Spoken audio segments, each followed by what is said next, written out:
My dear young 我 women, 親愛嘅女青年，我哋好愛你哋每一個。我哋見到你哋喺呢個充滿巨大挑戰同機會嘅世界，好勇敢咁樣起來並且發光。你或者有咁嘅疑問：我嘅將來會係點嘅呢？我向你哋呢啲有品德嘅神嘅女兒保證，你哋嘅未來一片光明。你哋生活喺福音真理經已復興嘅時代，而呢啲真理可以喺你嘅經文裏邊揾到。你喺洗禮嘅時候已經接受咗聖靈嘅恩賜，聖靈會教導你真理，並且準備你去迎接生命裏邊嘅挑戰。神賜予你選擇權同埋喺地面上學習嘅機會，佢亦都有事工要你去做。為咗完成呢項事工，你有個人嘅責任去尋求學識。你可以藉住新版嘅鞏固青年小冊子裏面教育呢項標準，同埋女青年知識呢項準則，揾到開啟你充滿咗光明希望嘅未來嘅嗰把鎖匙。教育開啟機會之門。當你跟從主嘅教訓去，藉着研讀，也藉着信心尋求學識，你唔單止會喺研讀裏面增進知識，藉住信心，你嘅理解之光亦都會增強。勤奮咁研讀去尋求學識，你將來可能冇機會再好似而家咁，可以用咁多時間放喺學習上邊。戈登興格萊會長睿智咁忠告教會嘅年青人，佢話：你哋喺接受正式學校教育嗰時培養嘅學習模式，會喺你一生中大大咁影響你對知識嘅渴求。喺情況許可下，你要盡一切可能接受教育，犧牲一切需要犧牲嘅事物，去令你自己有資格去從事喺呢個世界上嘅工作。喺你生命中前進嘅時候，訓練你嘅思想同埋你雙手，成為一股良好嘅影響力。多馬孟孫會長特別針對女青年講話，佢話：未來往往不可預知，因此我們必須為世間的無常做好準備。我敦促各位接受教育，學習就業技能。如此一來，你若有一天面臨此種境遇時，已準備好供養家庭了。要跟從呢啲睿智又啟發人嘅先知嘅忠告，做個好學生，喺你嘅學校裏面起來並發光，要勤奮、誠實同埋正直。如果你為你喺學校嘅表現感到沮喪或者灰心嘅話，向你嘅父母、教師同埋可以幫到你嘅教會成員求助，永遠唔好放棄。將你學習嘅事情列出一張清單，然後和你的家人、朋友、領袖討論你在教育上的目標，讓他們可以支持鼓勵你。呢個係個人進步嘅模式。藉住科技，你可以見證到資訊嘅爆發。你經常都會受到聲音、影片同網絡嘅覆蓋。要謹慎選擇，唔好俾呢啲泛濫嘅知識令到你分心或者減慢你嘅進步。各位女青年，起來！你係決定你自己目標嘅人，你決定乜嘢會進入你嘅思想同你嘅心。今日你所獲取嘅知識，會係你將來成為母親之後變得更加有一啲對你哋最重要嘅知識，要喺課室以外先至學到。讓一啲擁有好榜樣嘅姊妹圍繞喺你嘅身邊，佢哋會教導你有關家政、藝術、音樂、家譜、運動、寫作同埋説話嘅技巧。認識佢哋多啲，同埋請佢哋指導你啦。當你學到新事物嘅時候，可以喺協進活動之中教導其他女青年。呢個亦係達成榮譽封長嘅一個要求。除咗我好嘅母親之外，我喺我9歲嘅時候學到一個好特別嘅課程。我嘅初級會教師教我做十字繡，繡出我會帶領福音嘅光進入我嘅家嘅字樣。呢幅刺繡喺我青年時代一直掛喺我個房間裏邊。我嘅教師教導我、糾正我同埋鼓勵我，其他導師亦都係咁。我知會裏邊有2個好優秀嘅女裁縫師教我縫紉，藉住佢哋嘅指導、耐心同埋鼓勵，我14歲嗰年做咗一條裙去參加縫紉比賽，仲得咗獎。呢個過程增加咗我對知識同埋其他領域進步嘅渴望。今日你所獲取嘅知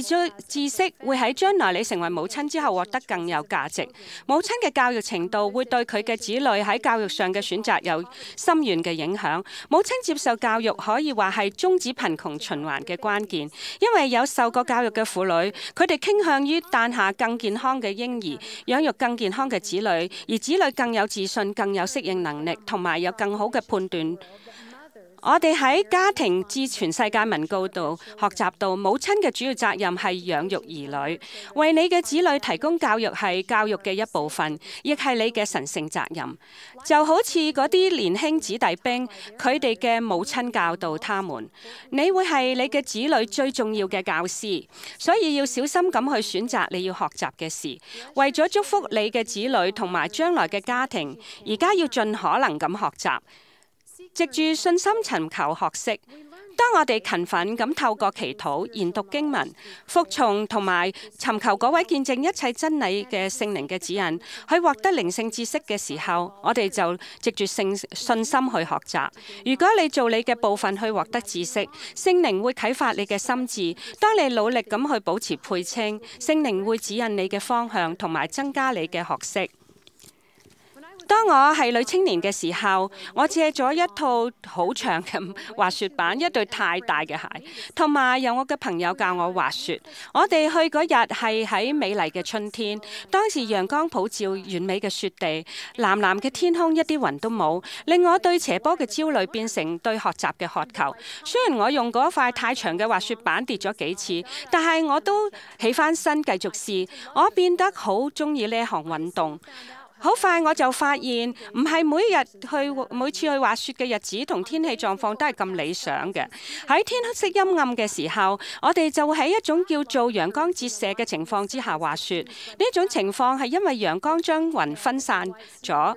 陽光俾雲分散咗，人望向白雪就好難睇到雪嘅深度，或者好難去判斷斜坡有幾斜，同埋好難見到山上邊嗰啲凸起嘅地方。各位女青年，你對你嘅未來嘅睇法，可能就好似我望見呢個滑雪斜坡一樣。你有時會感覺到你喺陽光折射嘅之下生活，無法見到你前面有啲咩事物。藉住信心學習，可以俾到你自信心，同埋會喺你唔確定嘅時候幫助你揾到你要行嘅路。喺馬太福音第25章，10個童貞女嘅比喻教導我哋靈性準備嘅重要，同埋我哋靠自己去準備。喺呢個比喻裏邊講到10個童貞女獲得邀請去陪新郎參加筵席，只有5個聰明嘅童貞女喺燈裏邊準備油。愚拙的對聰明的說：請分點油給我們，因為我們的燈要滅了。聰明的回答說：恐怕不夠你我用的，不如你們自己到賣油的那裏去買吧。他們去買的時候，新郎到了，那預備好了的同他進去坐席，門就關了。你或者會覺得嗰5個聰明嘅童貞女好自私，因為佢哋冇分享佢哋嘅油，但係咁樣係冇可能嘅。靈性嘅準備一定要靠自己一點一滴咁去累積，係唔能夠分享嘅。而家就係你要去勤奮咁增加靈性知識嘅時候，一點一滴咁藉住祈禱、研讀經文同埋服從。而家就係你去一點一滴咁樣獲得教育嘅時候。而每一個有品德嘅思想同埋行為，都會增加你燈裏面嘅油，使你有資格得到嗰位神聖嘅教師，亦即係聖靈嘅指引。聖靈會喺你塵世生命嘅旅程之中指引你，即使喺你覺得你正處於陽光折射下，唔肯定前路有乜嘢，你唔需要驚慌。當你行走喺通向永生嘅路上，聖靈會喺你做決定同埋學習中帶領你。我從個人嘅經驗獲得見證，如果你藉住研讀，亦都藉住信心尋求學識嘅話，你會喺主要你去做和要你知道的事上獲得指引。我喺女青年嘅時候接受咗教長祝福詞，我受到忠告要去準備自己，要喺年輕嘅時候接受好嘅教育，以及學習家政同埋照顧家庭嘅美德。我非常渴望獲得家庭嘅祝福，但係呢項祝福一直到我37歲結婚嘅時候先實現。我丈夫之前係一個鰥夫，我哋喺聖殿印證嘅時候，我突然就蒙福，唔單止有咗個丈夫，而且仲有一個有4個子女嘅家庭。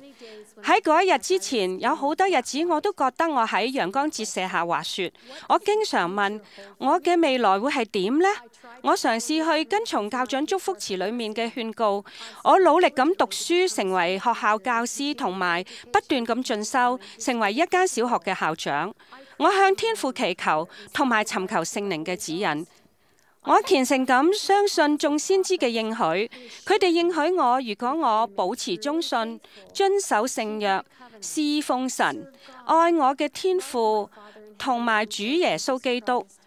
我就唔會失去天父為佢嘅忠信兒女所準備嘅任何祝福。我知道我嘅教育準備咗我得到一種我女青年嘅時候冇諗過嘅生活。我以為我去修讀教育係為咗喺學校裏面教學同埋教導我將來嘅兒女，但係我唔知道主亦都準備我喺蒙古傳道嘅時候，同我嘅丈夫一齊去教導英語，同埋教導喺世界各地嘅教會嘅女青年同埋我嘅孫仔女有關知識嘅價值。所有呢啲都係我以前諗都冇諗過嘅美好嘅祝福。我見證我哋嘅天父係認識我同埋你，同埋愛你嘅天父對你有好大嘅信任，佢一項事工只有你先可以做。我向你保證，如果你藉住研讀並藉住信心尋求學識，你就會為呢項偉大嘅事工做好準備。我咁樣見證係奉耶穌基督嘅名，阿門。